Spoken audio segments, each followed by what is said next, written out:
Crié a los hijos de mi mujer como si fueran míos, les pagué todo lo que necesitaban, pero cuando me dijeron que solo era un tipo con el que se había casado mamá, dejé de ayudarles y me mudé. Hola a todos, antes de empezar, un pequeño favor, si disfrutan contenido como este, por favor, presionen el botón de suscripción. Es gratis, apoya al canal y asegura que no se pierda ningún video increíble. Bien, comencemos. Siempre he creído en algunos principios fundamentales: trabajar duro por lo que tienes, asumir la responsabilidad de tus acciones y ser leal a las personas que te importan. También aprendí de la peor manera, créeme, que amar a las personas equivocadas puede destrozarte. Toda esta historia que estoy a punto de contar trata sobre cómo mis creencias fueron puestas a prueba y cómo todo lo que pensaba que sabía sobre la familia se vino abajo. No es una historia feliz, para ser honesto. Es una historia sobre ser aprovechado, sobre ser utilizado y sobre finalmente darse cuenta de cuándo es suficiente. No voy a endulzar nada. Voy a contarlo tal como sucedió, porque creo que es importante ser realista en estos temas. A menudo escuchamos sobre finales felices, pero a veces el final es simplemente eso, un final. Y a veces, está bien. Es necesario, incluso. No intento hacerme pasar por un santo. Cometí errores. Fui demasiado confiado, creí demasiado en lo mejor de las personas e ignoré algunas señales de advertencia. Y pagué el precio por ello. Pero también aprendí mucho. Entonces, ¿cómo comenzó todo? Todo empezó con una mujer llamada Viviana. Era viuda. Su esposo, un oficial militar, había fallecido. Tenía 2 hijos pequeños, un niño llamado Daniel, de unos 4 años, lleno de energía, y una bebé llamada Daniela, que apenas comenzaba a caminar. Los conocí a través de un amigo en común y, desde el primer momento, pude ver que Viviana estaba pasando por un momento difícil. No era solo que estuviera triste, aunque, por supuesto, lo estaba. Era más que eso. Estaba completamente agotada. Lo veías en la forma en que se movía, en las ojeras marcadas bajo sus ojos, en la manera en que parecía estar funcionando con las últimas fuerzas que le quedaban. No era un simple "estoy cansada", era un agotamiento profundo, de esos que se sienten en los huesos, el tipo de cansancio que surge cuando cargas el peso del mundo sobre tus hombros. No intervine porque me sintiera obligado o por algún complejo de caballero en brillante armadura. No era eso. Es solo que la vi. Realmente la vi. Vi su lucha y quise ayudar. Quise hacerle las cosas un poco más fáciles, tanto para ella como para sus hijos. Sentí un deseo genuino de brindarles algo de estabilidad, de apoyo en sus vidas. Empecé ayudando en pequeñas cosas al principio, ofreciéndome a cuidar a los niños para que ella pudiera descansar un poco, haciendo mandados, ese tipo de cosas. Pero rápidamente se convirtió en más. Me encontré queriendo ser una figura paterna para esos niños. Su padre ya no estaba, y sentí que podía asumir ese rol. No para reemplazarlo, por supuesto, sino para darles el amor y el apoyo que todo niño merece. Supongo que estaba contrastando mis propios valores, trabajo duro, responsabilidad, lealtad, con la situación en la que ellos se encontraban. Quería darles lo que su padre no podía. No porque tuviera que hacerlo, sino porque realmente quería hacerlo. Se sentía bien. Se sentía como el inicio de algo bueno, algo real. Y, durante mucho tiempo, lo fue. Me entregué por completo. Trabajé largas horas, no solo para pagar las cuentas, sino para asegurarme de que esos niños tuvieran todo lo que necesitaban: una buena escuela, ropa bonita, un hogar cómodo, comida en la mesa, todo. Hice de sus necesidades mi prioridad. Pero no se trataba solo de lo material. También estuve ahí emocionalmente. Asistí a cada evento escolar, cada partido de fútbol, cada obra de teatro. Aplaudía más fuerte que nadie. Fui su mayor admirador. Organicé fiestas de cumpleaños, planeé vacaciones familiares, hice todas las cosas que hace un papá. Y ellos respondieron. Me amaban de vuelta. No me llamaban Jerónimo, me llamaban papá. ¿Y sabes qué? Me lo creí. Realmente lo hice. Me sentía el hombre más afortunado del mundo. Pensaba que había creado una familia genuina y amorosa. Estaba tan atrapado en esa idea, tan deseoso de que fuera verdad, que no vi las grietas que empezaban a formarse. Estaba tan enfocado en construir esa imagen perfecta que ignoré las señales de advertencia. Mirando atrás, ahora las veo, estaba construyendo sobre una base que no era tan sólida como pensaba, pero en ese momento estaba completamente entregado. Estaba comprometido en cuerpo y alma, decidido a hacer que esto funcionara, a ser la mejor figura paterna posible. Lo di todo, y por un tiempo, parecía que estaba dando frutos. Teníamos nuestras rutinas, nuestras tradiciones, nuestras bromas internas. Éramos una familia. O al menos, eso creía yo. Y esa sensación fue lo que me mantuvo en marcha. Las primeras señales de problemas fueron pequeñas, casi insignificantes. Comentarios sueltos de los niños, un poco de impertinencia, un par de ojos en blanco de vez en cuando. Nada grave, nada que no se pudiera esperar de niños que estaban creciendo. Lo ignoré. Me dije a mí mismo que solo era una fase, algo normal en la adolescencia.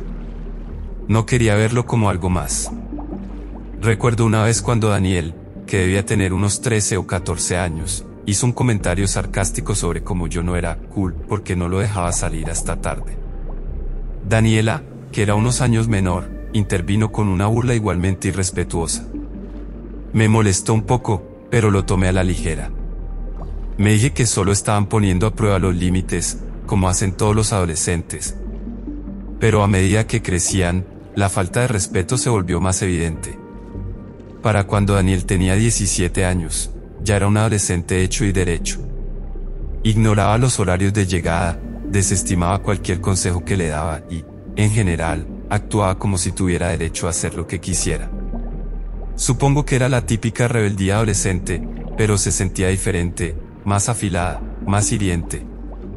Daniela, que en ese momento tenía unos 14 años, comenzó a imitar el comportamiento de su hermano.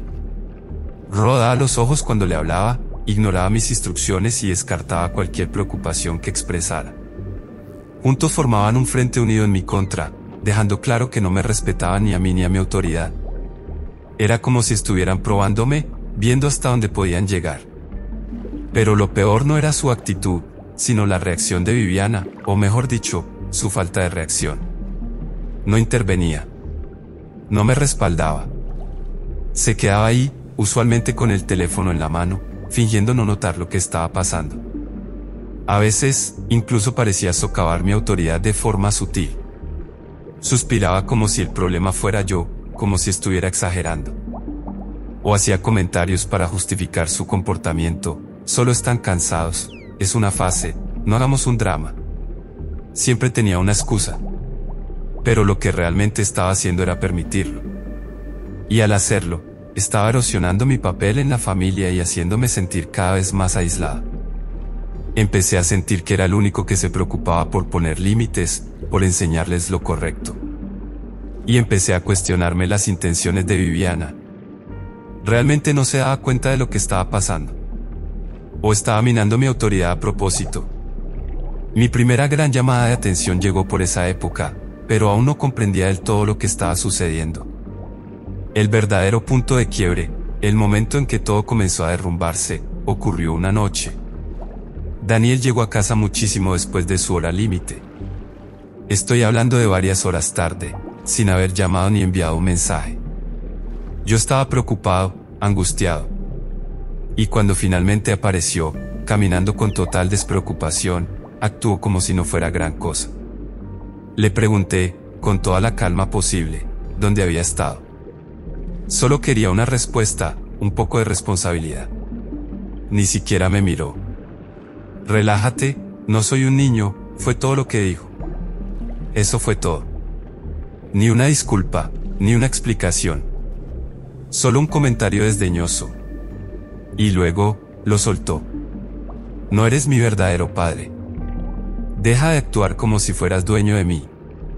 Así, de un solo golpe, todos esos años de amor, cuidado y sacrificio fueron arrojados a la basura. Se sintió como un puñetazo en el estómago. Daniela, que estaba ahí, agregó con indiferencia: sí, solo eres el tipo con el que mamá se casó. Como si todos los años que habíamos pasado juntos, todos los recuerdos, no significaran absolutamente nada. Algo dentro de mí se rompió. No fue rabia. No todavía. Fue más bien una sensación profunda de desilusión. Y lo peor de todo, Viviana no dijo una sola palabra. Su silencio fue la mayor traición de todas. Confirmó lo que ya comenzaba a sospechar, que para ellos, yo solo era una conveniencia, alguien que pagaba las cuentas y se encargaba de las cosas que su verdadero padre no podía. Ese fue el momento definitivo. El momento en que comprendí que la familia que pensé haber construido no era más que una mentira. No pasó mucho tiempo después de eso, y entonces volvió a suceder. Esta vez fue Daniela. Había hecho un desastre en la cocina y le pedí que lo limpiara. Algo simple, ¿verdad? Un acto básico de responsabilidad. Pero en lugar de hacerlo, simplemente me miró y dijo, ¿por qué no lo haces tú? Es tu casa, ¿no? Eso me dolió. No solo por la falta de respeto, sino por la forma en que lo dijo, como si yo fuera un simple sirviente, como si mi única función fuera limpiar detrás de ellos. Sus palabras resaltaban mi condición de forastero, reduciéndome a nada más que un proveedor, un hombre de limpieza. Fue un intento deliberado de menospreciarme, de hacerme sentir insignificante. Y entonces, como si estuvieran sincronizados, Daniel intervino con la misma línea de siempre, ni siquiera eres nuestro verdadero padre. Era como si estuvieran trabajando en equipo para rechazarme, para asegurarse de que entendiera mi lugar, o más bien, mi falta de lugar en sus vidas. Pero esta vez, lo que realmente marcó la diferencia fue la reacción de Viviana. No gritó, no se enojó, ni siquiera miró hacia arriba desde su teléfono. Simplemente se encogió de hombros y dijo con indiferencia, tienen razón, Jerónimo. Tal vez deberías relajarte un poco. Ese fue el momento. El instante en el que supe que todo había terminado. Ya no se trataba solo de la falta de respeto de los niños. Viviana estaba de acuerdo con ellos. Se estaba poniendo de su lado contra mí, el hombre que había dedicado años de su vida a cuidarlos. No sentí rabia ni tristeza. Fue más bien un momento de claridad absoluta. Finalmente lo entendí, esto no era una familia. Era una farsa.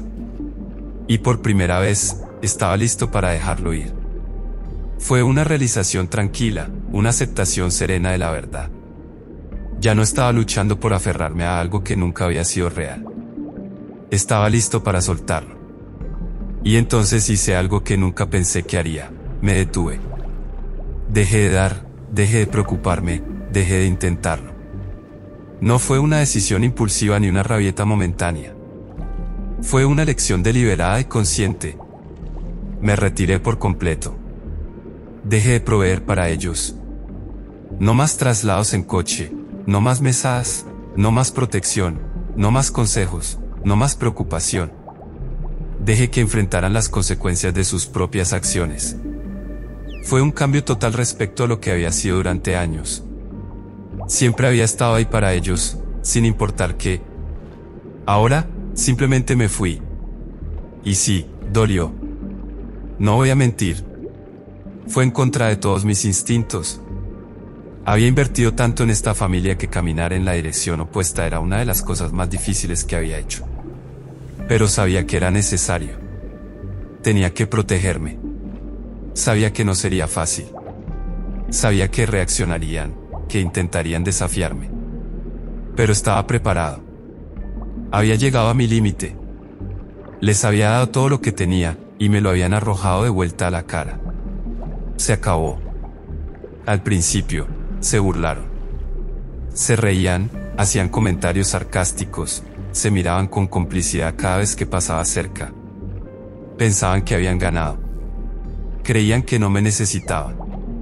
Confiaban en que Viviana supliría todo lo que yo había estado proporcionando. Estaban equivocados. Hacían pequeñas bromas imitando mis reglas, burlándose de la forma en que solía establecer límites. Decían cosas como, oh, estamos rompiendo las reglas. Lo exageraban a propósito, rodando los ojos y sonriendo con superioridad. Trataban de provocarme, de hacerme reaccionar. Viviana, por su parte, se aseguraba de cubrir mi ausencia, Financiaba sus salidas de compras, mantenía sus fines de semana llenos de comida rápida y gastos innecesarios. Se aseguraba de que no les faltara nada, reforzando la idea de que no me necesitaba. Pero yo sabía que no duraría. Los recursos de Viviana eran limitados. No tenía la misma capacidad económica que yo. No podría mantener ese nivel de gastos para siempre. Así que me mantuve en silencio. Los dejé disfrutar mientras pudieran. Los dejé creer que habían ganado. Sabía que el golpe de realidad estaba en camino. No discutí. No reaccioné. Solo observé, esperando lo inevitable. Era un juego de paciencia. Y yo tenía la certeza de que el tiempo estaba de mi lado. Y entonces, poco a poco, las cosas empezaron a cambiar. Las salidas de compras se hicieron menos frecuentes. Las visitas a los restaurantes de comida rápida comenzaron a espaciarse. La ropa nueva dejó de llegar, los pequeños cambios comenzaron a notarse. Al principio, apenas perceptibles, pero evidentes. Luego, los problemas más grandes empezaron a surgir. Las cuotas escolares se convirtieron en una preocupación. Daniel se metió en problemas en la escuela y Viviana no sabía cómo manejar. Daniela rompió su teléfono y no había dinero para arreglar. Recuerdo claramente la primera mañana en la que Daniel perdió el viaje que solía darle a la escuela. Siempre lo había dado por sentado, rara vez me agradecía. Ahora estaba solo. Terminó corriendo para alcanzar el autobús y, por lo que escuché, apenas lo logró, jadeando y completamente sin aliento. Sé que es algo pequeño, pero fue simbólico. Era la primera grieta real en su mundo cómodo. Y lo admito, sentí una especie de satisfacción. No alegría, exactamente, sino una silenciosa reivindicación. Yo sabía lo que era luchar, lo que era tener que esforzarse por todo lo que tienes. Recordaba aquellos días en mi juventud en los que tenía que hacer malabares para llegar a fin de mes. Ellos, en cambio, siempre lo habían tenido todo servido en bandeja de plata. No dije nada, por supuesto. Solo observé. Vi la frustración en el rostro de Daniela cuando se dio cuenta de que su teléfono roto no iba a ser reemplazado mágicamente. La escuché quejarse con Viviana, y también escuché las excusas cada vez más débiles de Viviana. Estaba empezando a quedarse sin dinero, y estaba dándose cuenta de que no podía proporcionarles todo lo que yo había estado dando. Ese mismo día, Daniela tuvo un berrinche completo, quejándose de lo injusto que era no poder arreglar su teléfono. Finalmente, Viviana admitió en voz baja que no tenía el dinero en ese momento. Fue una confesión pequeña, pero significativa. Era la primera vez que reconocía abiertamente los límites de sus recursos. Fue el comienzo del fin de su negación. La realidad de su situación empezaba a hundirse en ellos. Estaban comenzando a comprender que su estilo de vida privilegiado había dependido de mí, de la misma persona a la que tan fácilmente habían menospreciado y descartado. El viaje gratis se había terminado, y finalmente estaban comenzando a sentir los baches del camino. Fue un despertar duro, pero necesario. Mi ausencia estaba haciéndose notar. No pasó mucho tiempo después del incidente del teléfono antes de que Viviana finalmente me confrontara. Estaba furiosa, por supuesto. Me acusó de ser infantil, de descuidar mis responsabilidades. Esa palabra, responsabilidades, se me quedó grabada. Mostró cómo realmente me veía. No como un compañero. No como una figura paterna. Sino como alguien que tenía obligaciones que cumplir. Un proveedor. Un cajero automático ambulante. Continuó con su discurso, culpándome de todo lo que estaba saliendo mal. Me dijo que los estaba abandonando, que estaba siendo egoísta, que no estaba actuando como un hombre. Trató de hacerme sentir culpable. De hacerme sentir que yo era el villano en esta historia. Pero era solo una proyección. Estaba desviando sus propios fracasos hacia mí. La dejé hablar. La dejé desahogarse por completo. Y cuando finalmente se detuvo para tomar aire, le hice una sola pregunta. Le pregunté por qué nunca me había defendido. Porque siempre se había puesto del lado de los niños, incluso cuando estaban siendo irrespetuosos. Le pregunté por qué había permitido que me trataran de esa manera. Y entonces sucedió. Finalmente, la verdad salió a la luz. Ella sonrió con desdén, y lo digo en serio, con desdén. Y dijo, porque estoy de acuerdo con ellos, Jerónimo. Nunca fuiste realmente su padre. Fue como una bofetada en la cara. Pero también fue la confirmación de todo lo que había sospechado. Y no se detuvo ahí. Fue más allá. Admitió que ella misma había alentado a los niños a no dejarse controlar por mí. Les dije que no dejaran que los controlaras, dijo, con orgullo. Los crié sola antes de ti, y puedo hacerlo de nuevo. Ese fue el verdadero golpe. No se trataba solo de su pasividad. Era algo deliberado. Un sabotaje a largo plazo. Había envenenado sus mentes contra mí. Daniel y Daniela estaban de pie en el pasillo, mirando toda la escena con los brazos cruzados, con pequeñas sonrisas arrogantes en sus rostros.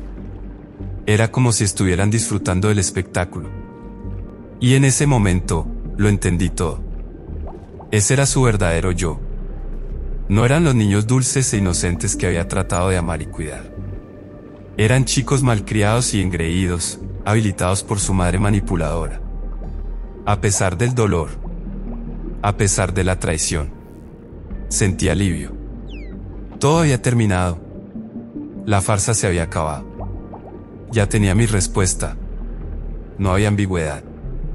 No quedaba espacio para la duda. Sin la más mínima sombra de incertidumbre, supe que había tomado la decisión correcta, irme. La verdad era dura, pero también liberadora. Finalmente, era libre. Pero las cosas empeoraron antes de mejorar. Los niños, alimentados por la ira de Viviana y su propio sentido de derecho, empezaron a portarse aún peor. Al principio, fueron cosas pequeñas, mis pertenencias personales desaparecían misteriosamente. Luego, algunos archivos importantes de mi trabajo desaparecieron de mi computadora. Empecé a sospechar que estaban jugando conmigo, pero no tenía pruebas. Hasta que todo escaló. Una mañana, encontré mi coche rayado, con una larga y profunda marca en un costado. Fue entonces cuando supe que tenía que hacer algo.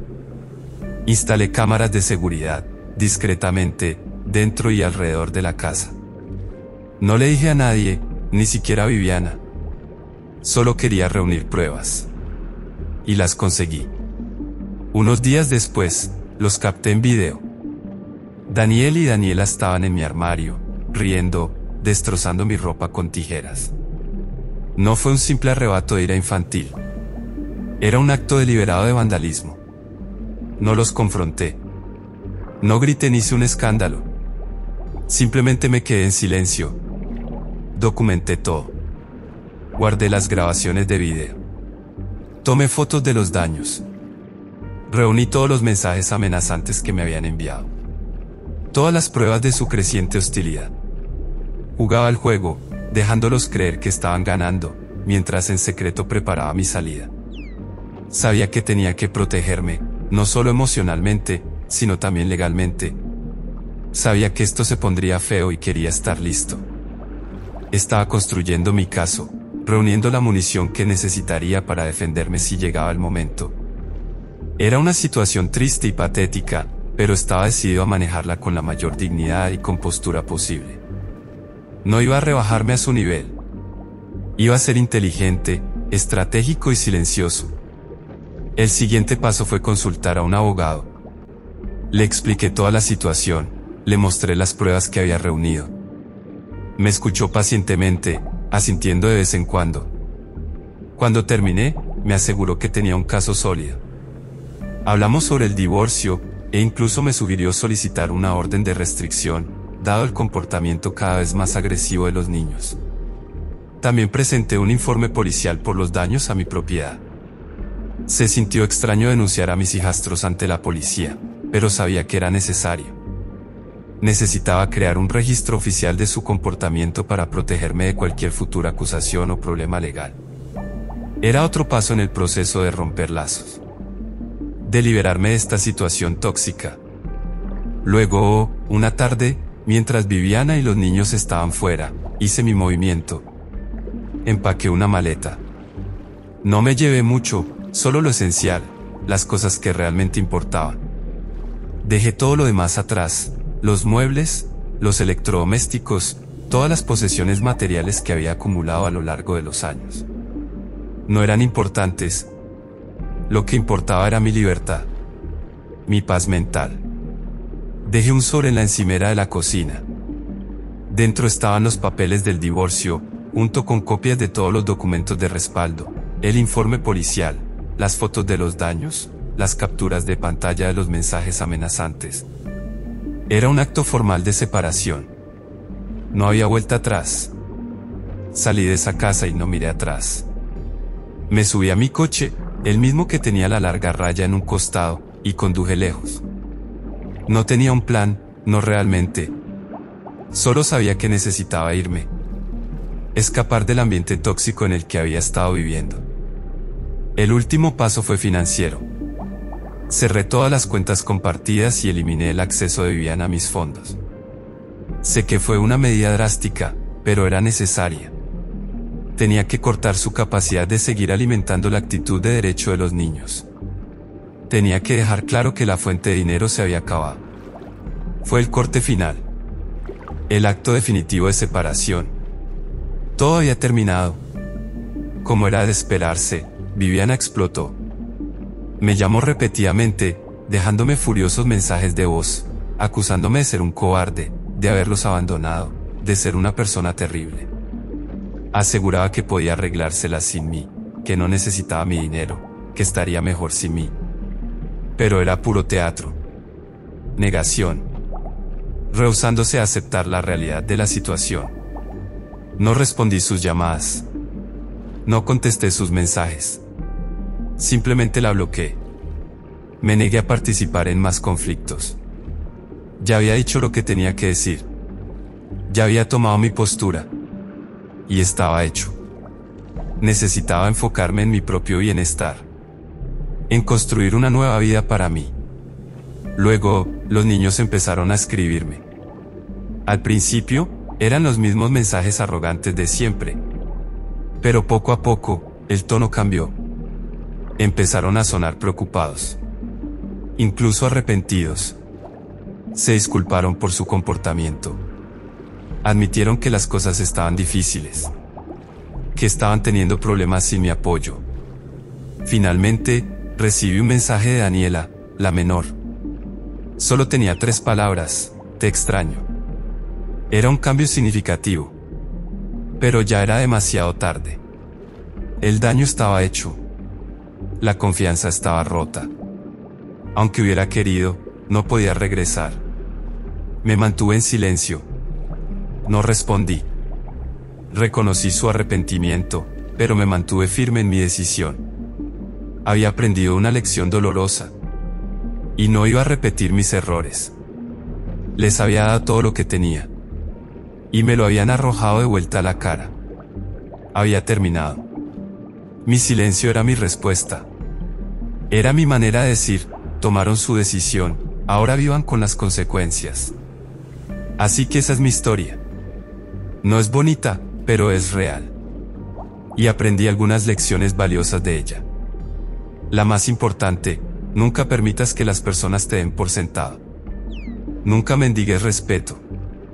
Nunca desperdicies tu energía en personas que no te valoran. Y cuando te usen, cuando te falten al respeto, vete. No dudes. No mires atrás. Es una lección difícil de aprender. Y aún más difícil de poner en práctica. Pero es esencial. Para tu bienestar. Para tu amor propio. Mereces ser tratado con amabilidad, con respeto, con amor. Y si no lo estás recibiendo, tienes el derecho, la obligación, de alejarte. Algunas personas solo se dan cuenta de tu valor cuando ya te has ido. Y para entonces, es demasiado tarde. Es una verdad triste. Pero es una verdad al fin y al cabo. No esperes a que los demás reconozcan tu valor. Reconócelo tú mismo. Y actúa en consecuencia. No se trata de egoísmo. Se trata de autoconciencia. De proteger tu corazón, tu mente y tu alma. Gracias por leer. Espero que mi historia pueda ayudar a alguien que esté pasando por algo similar. Recuerda, no estás solo. Mereces ser feliz. No dejes que nadie te haga creer lo contrario. Elígete a ti mismo.